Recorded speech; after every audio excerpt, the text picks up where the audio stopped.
Good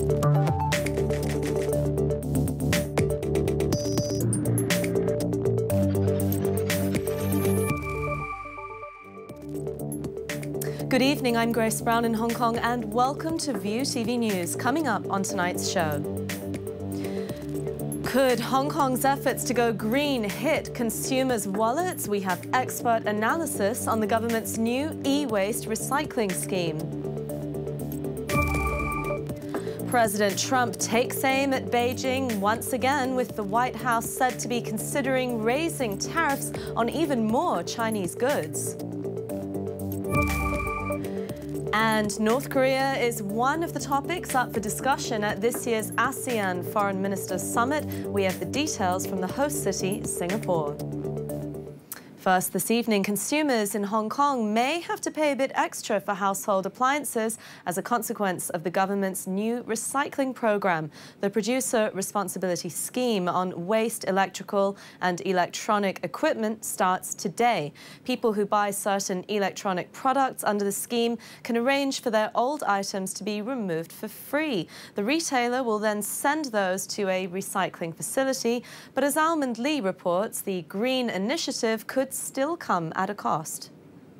Hong Kong households may have to pay more for their electronic appliances as the new e-waste program kicks off today. It affects products like these air conditioners, fridges and TVs, which are considered as regulated electrical equipment.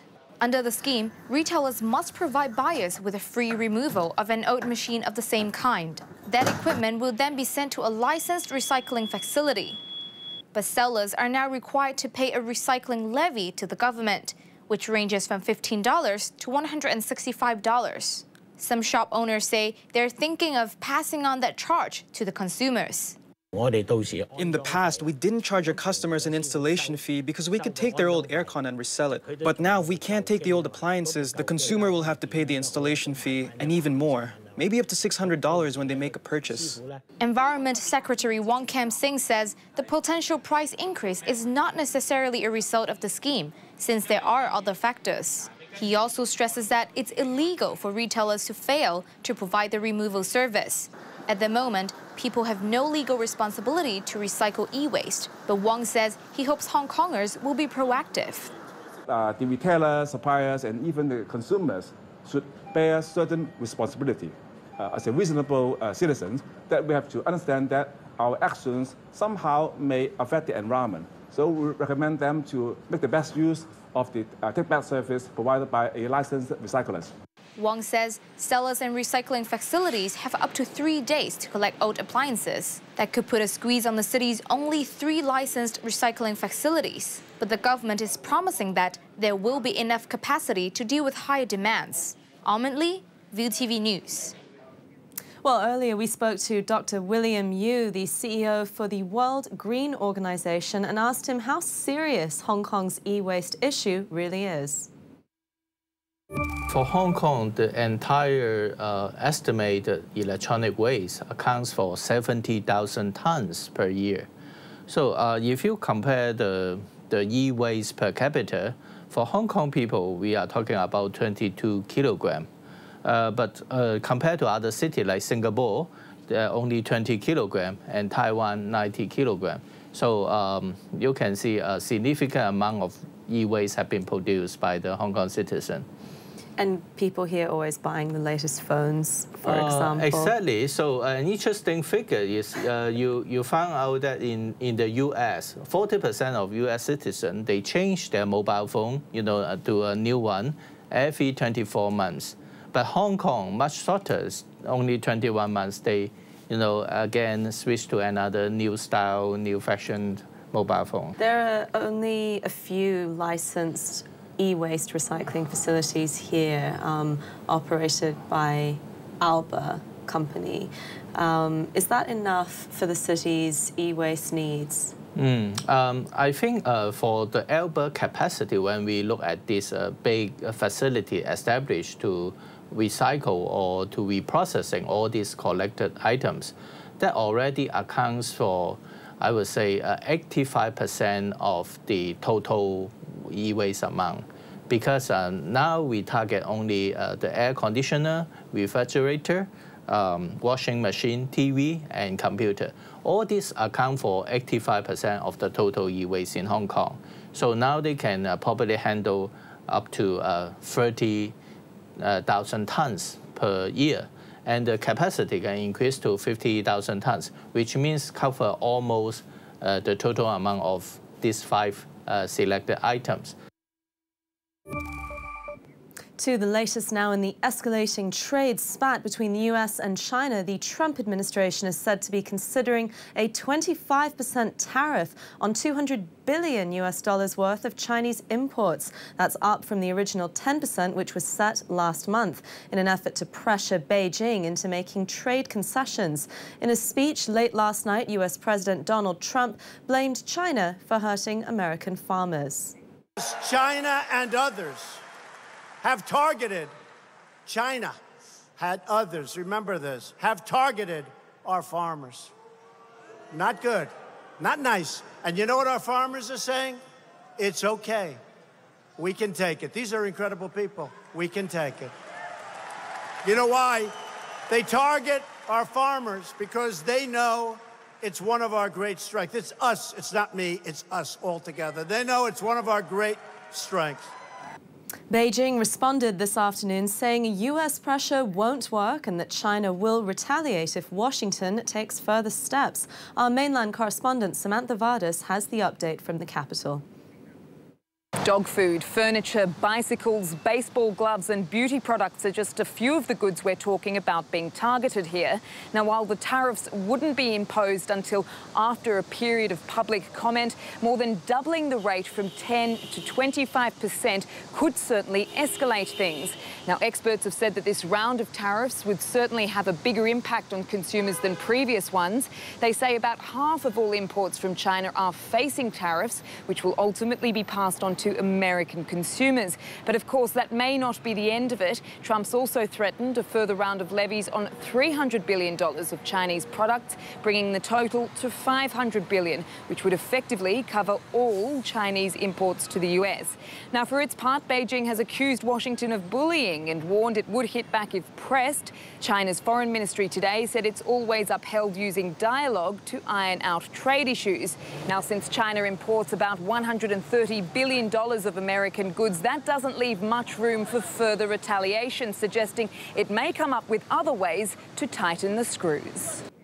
We'll look at how that's playing out in markets, along with other top business stories coming up next.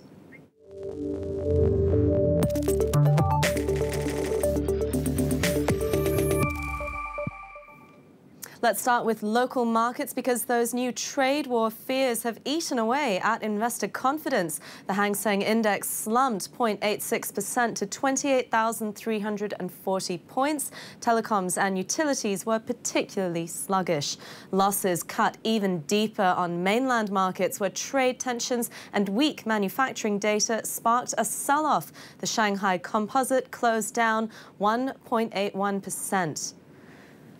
It's touted as the biggest IPO the world's seen in years, but Hong Kong investors aren't all that keen on China Tower ahead of next week's mega listing. Sources say the mainland mobile network operator has only raised close to $7 billion, almost $2 billion below what it hoped for.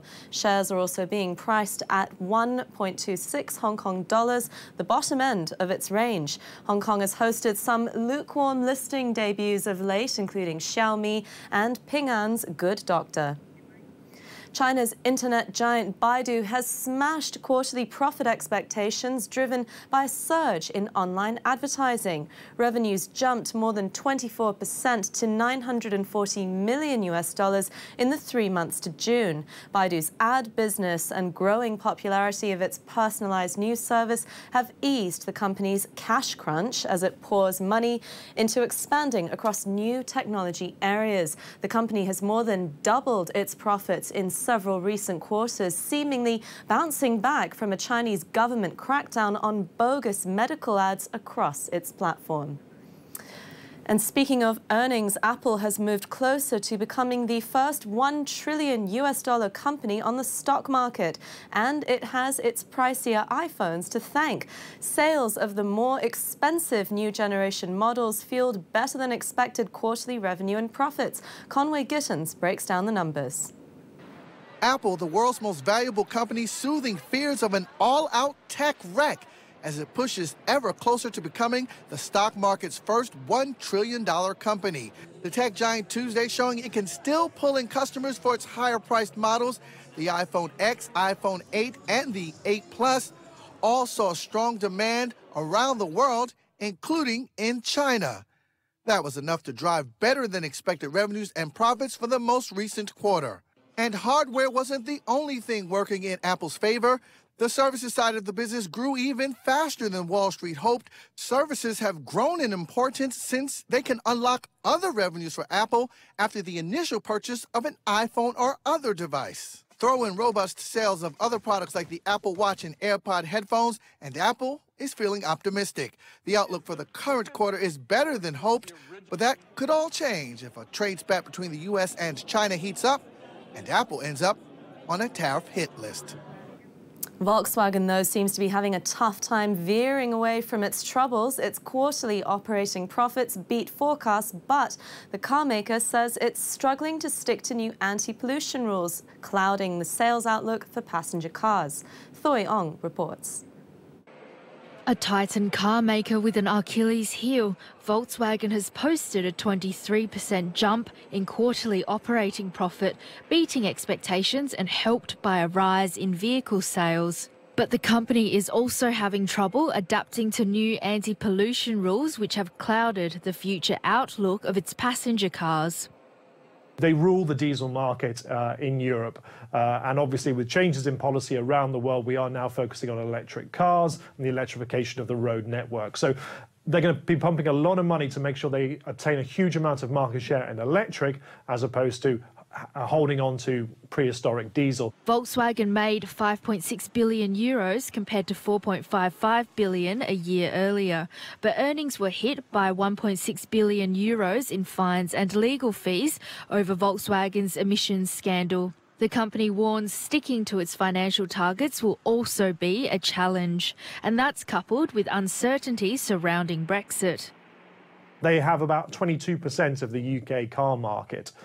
So the ability for them to trade and ability for them to supply and have supply of goods from the UK is a systemic risk for Volkswagen moving forward. So this is not a highlight to say that they are going to miss on earnings in the future, but just say the headwinds are building. Volkswagen says growing trade protectionism is also posing challenges. Rival Daimler and supplier Valeo have already cut their outlooks, citing stringent emission standards and trade headwinds. Time for a short break, but stay with us for more, including how scorching temperatures and low rainfall are hurting Australia's farmlands, putting an important industry in jeopardy. That's up next.